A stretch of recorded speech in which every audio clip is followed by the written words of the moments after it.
El barco llegó a la isla al atardecer, navegando sobre un mar que parecía de cristal. Los pasajeros, un grupo variado de turistas en busca de una escapada exótica, se maravillaron con el paisaje. Playas de arena blanca, palmeras inclinadas por la brisa, y un motel boutique que se alzaba entre la vegetación tropical. El lugar prometía lujo y tranquilidad, un refugio alejado del ruido del mundo moderno. Al desembarcar, fueron recibidos por un grupo de mujeres de belleza cautivadora. Vestidas con vestidos ligeros de colores cálidos, sonreían con una perfección que desarmaba. La más carismática, una mujer llamada Sofía, lideró la bienvenida. Bienvenidos a Isla Luna Roja. Estamos aquí para hacer de su estancia una experiencia inolvidable, dijo con una voz suave y melodiosa. Mientras los turistas se acomodaban en sus habitaciones, cada rincón del motel exudaba encanto. Las suites estaban decoradas con detalles artesanales y vistas espectaculares al mar. La piscina infinita reflejaba el cielo, y un aroma a flores exóticas impregnaba el aire. Todo era demasiado perfecto, como un sueño hecho realidad. Los huéspedes se reunieron en el comedor al caer la noche, donde un festín los esperaba. Platos exóticos adornaban la mesa, acompañados de vinos locales. Mientras comían y brindaban, las anfitrionas se movían entre ellos con gracia, asegurándose de que nada faltara. Algunos turistas comenzaron a sentirse atraídos por la intensidad de las miradas y las sonrisas hipnotizantes de las mujeres. Entre ellos, un hombre llamado Carlos, un empresario en busca de relajación, no podía evitar sentirse inquieto. Había algo en los ojos de Sofía que lo perturbaba, un destello casi animal que aparecía y desaparecía. Sin embargo, desechó sus pensamientos, atribuyéndolos al cansancio. Por otro lado, Marcela, una joven escritora en busca de inspiración, se sintió fascinada por la atmósfera del lugar. Decidió explorar un poco después de la cena, armada con su cuaderno para anotar ideas. Sin saberlo, su curiosidad la llevaría a descubrir mucho más de lo que esperaba. Mientras las risas llenaban el comedor, un anciano pescador local, encargado de llevar provisiones al motel, observaba desde la distancia. Susurró algo ininteligible y se santiguó antes de marcharse en su barca. Sabía que esa isla guardaba secretos, y los turistas, desprevenidos, pronto conocerían la verdad. Esa noche, mientras las olas susurraban contra la orilla, la luna llena se alzaba lentamente sobre la isla. Su luz bañó las palmeras y el motel, como si se tratara de una silenciosa advertencia de lo que estaba por venir. La bienvenida al paraíso. Las sombras de la noche, el sol comenzaba a ocultarse en el horizonte, pintando el cielo con tonos anaranjados y violetas. Los turistas, encantados por la hospitalidad y la belleza de la isla, se preparaban para disfrutar de la cena especial organizada por las anfitrionas del motel. Las mujeres, impecablemente vestidas y con sonrisas enigmáticas, invitaban a los huéspedes a relajarse y dejarse llevar por la atmósfera paradisíaca. Entre los visitantes, un hombre llamado Adrián, siempre curioso y observador, notó algo extraño en el comportamiento de las anfitrionas. Aunque parecían amigables y encantadoras, sus movimientos eran demasiado precisos, casi inhumanos.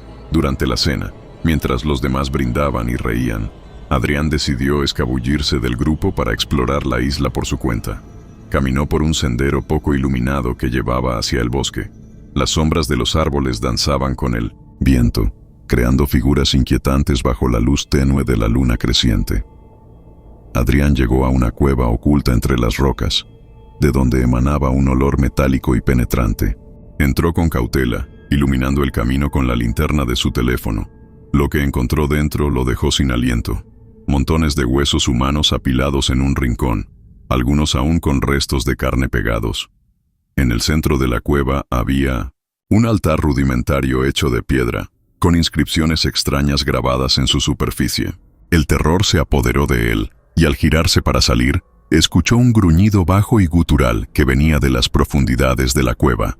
Adrián corrió de regreso al motel tan rápido como pudo, pero al llegar, algo estaba claramente mal. Las risas habían cesado y el ambiente se sentía cargado. Las anfitrionas ya no estaban en el comedor, y los turistas parecían confundidos. ¿Dónde están las chicas?, preguntó alguien. En ese momento, un aullido escalofriante resonó en la distancia. Antes de que alguien pudiera reaccionar, las puertas del comedor se cerraron de golpe.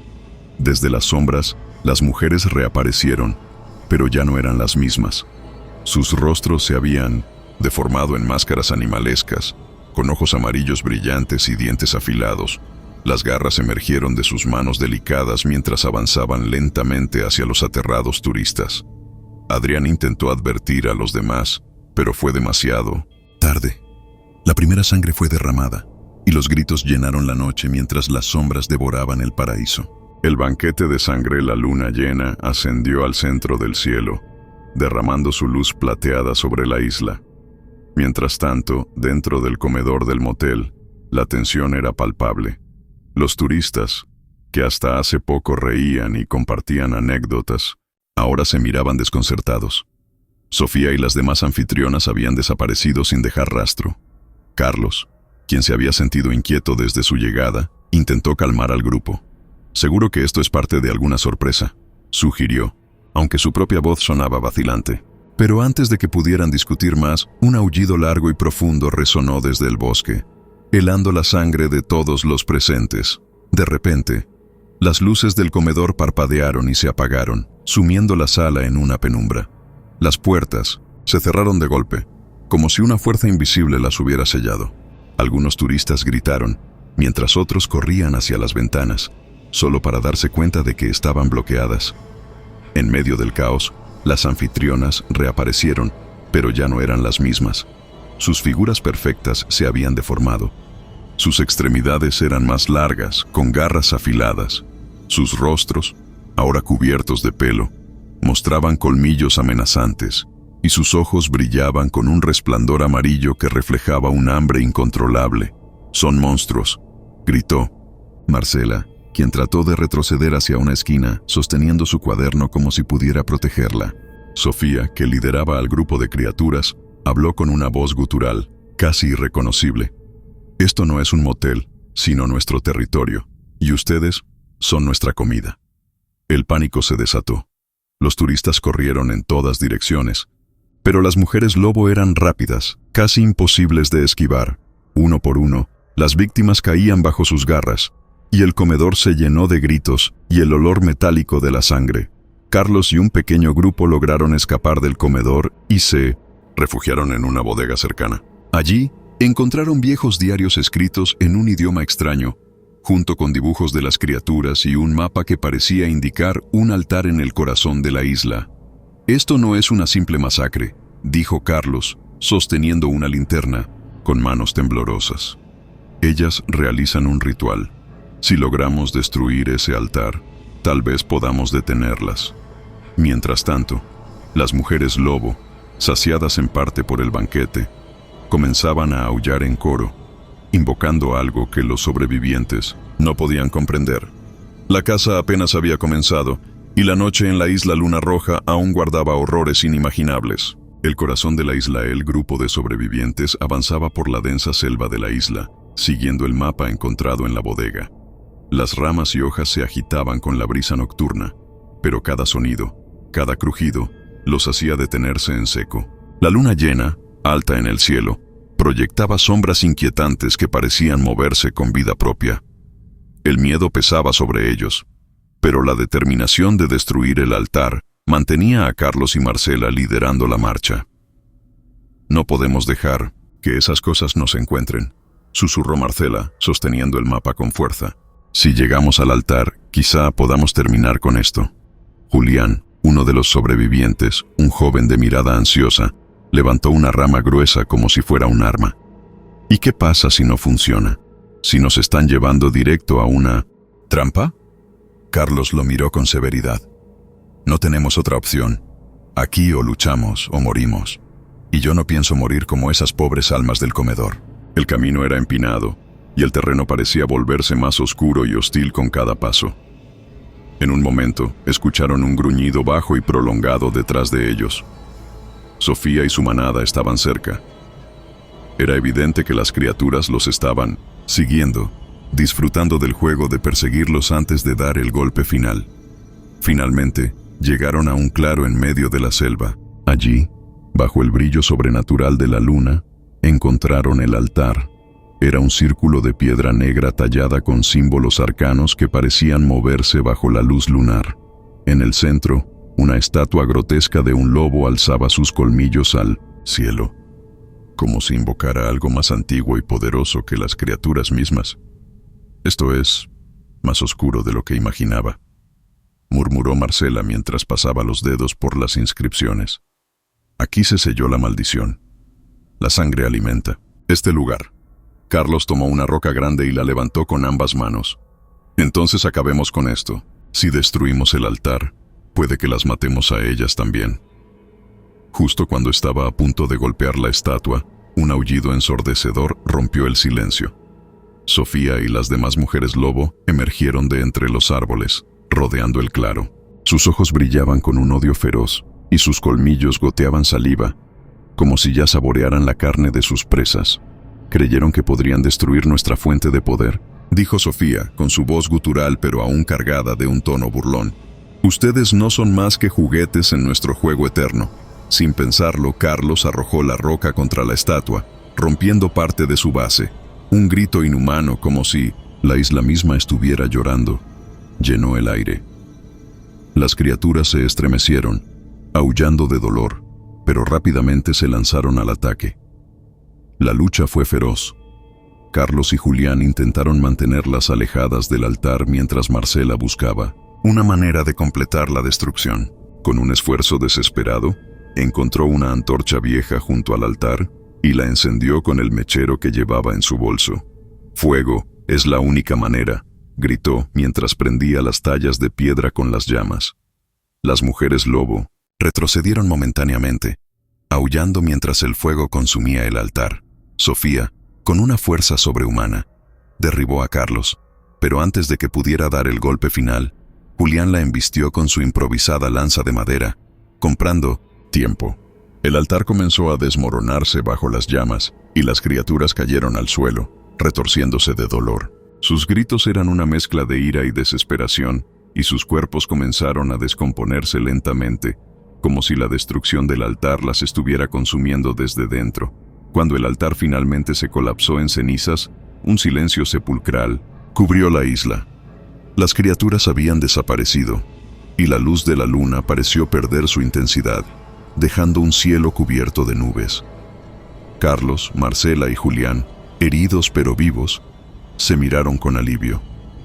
Habían sobrevivido, pero el precio había sido alto. La isla, ahora en penumbras, seguía siendo un lugar hostil, y todavía necesitaban encontrar una forma de escapar. «Esto aún no ha terminado», dijo Marcela, mirando las cenizas del altar. «Algo me dice que esto solo fue el principio». Mientras se alejaban del claro, un leve resplandor surgió entre las cenizas, como si una fuerza oscura aún persistiera, esperando su momento para regresar. La maldición eterna. La noche seguía envolviendo la isla en un silencio inquietante. Aunque el altar había sido destruido y las criaturas parecían haber desaparecido, Carlos, Marcela y Julián no podían sacudirse la sensación de que algo seguía acechándolos. Cargados de heridas y agotamiento, caminaron hacia el puerto con la esperanza de encontrar alguna forma de escapar de aquel lugar maldito. «¿Crees que logramos acabar con la maldición?», preguntó Julián, rompiendo el silencio. Marcela negó, con la cabeza mientras observaba el mapa. «Destruimos el altar, pero no estoy segura de que sea suficiente. Hay algo más profundo en esta isla, algo que no vimos». Carlos, que lideraba el grupo, se detuvo de repente. Ante ellos, el puerto finalmente apareció, pero estaba envuelto en una niebla espesa y sobrenatural. Los botes, que habían sido su única esperanza de escapar, estaban destruidos, reducidos a astillas flotantes en el agua negra como el petróleo. «Maldita sea», murmuró Carlos. «No quieren que nos vayamos».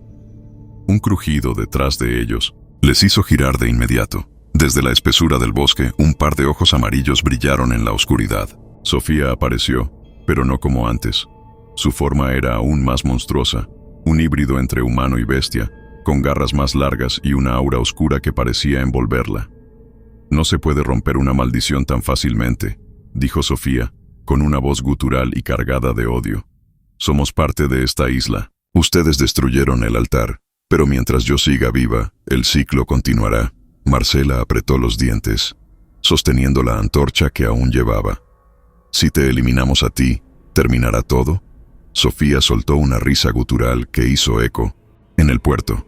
«Inténtenlo, pero sepan que cada gota de mi sangre alimentará esta tierra. La isla misma se encargará de protegerme». La batalla final comenzó. Sofía se lanzó contra ellos con una velocidad inhumana. Carlos intentó golpearla con un remo que había encontrado, pero ella lo esquivó fácilmente y lo lanzó contra unas cajas cercanas. Julián trató de atacarla con un cuchillo improvisado, pero la criatura lo desarmó de un solo zarpazo. Marcela, viendo cómo sus compañeros caían uno por uno, recordó las inscripciones en el altar. El fuego purifica, pero el sacrificio libera. Con el corazón latiendo con fuerza, encendió la antorcha y gritó: «¡Carlos, distráela!». Carlos, aunque herido, se levantó tambaleándose y empezó a provocar a Sofía. «¡Aquí estoy, maldita bestia! ¡Ven por mí!». Sofía rugió con furia y se lanzó hacia él, momento que Marcela aprovechó para clavar la antorcha encendida en el pecho de la criatura. Sofía aulló de dolor, pero no cayó de inmediato. Su cuerpo comenzó a arder con un fuego oscuro, como si la isla misma intentara protegerla. «No pueden detenerme. La maldición vive en cada rincón de esta tierra», gritó mientras su forma se desintegraba lentamente. Cuando Sofía finalmente cayó al suelo, convertida en cenizas, un temblor recorrió la isla. Los árboles se sacudieron violentamente, y el suelo comenzó a abrirse en grietas profundas que despedían un resplandor rojo. Era como si la isla estuviera colapsando sobre sí misma. «¡Tenemos que salir de aquí ahora!», gritó Carlos, ayudando a Julián a levantarse. Marcela vio algo en el agua, un bote pequeño, medio oculto entre la niebla. «¡Allí! ¡Rápido!». El trío corrió hacia el bote mientras la isla comenzaba a hundirse. Subieron y empezaron a remar con todas sus fuerzas, alejándose de la costa que desaparecía bajo las aguas. Desde la distancia, pudieron ver cómo la isla entera se consumía en una explosión de luz roja, seguida por un silencio absoluto. Mientras remaban hacia lo desconocido, Marcela miró el horizonte. La maldición de la isla Luna Roja parecía haber terminado, pero en su corazón sabía que el mal no desaparece tan fácilmente. Algo había sobrevivido, algo los seguiría, acechándolos en las sombras. La luna llena seguía brillando en el cielo, como un recordatorio eterno de que algunas maldiciones nunca se rompen por completo.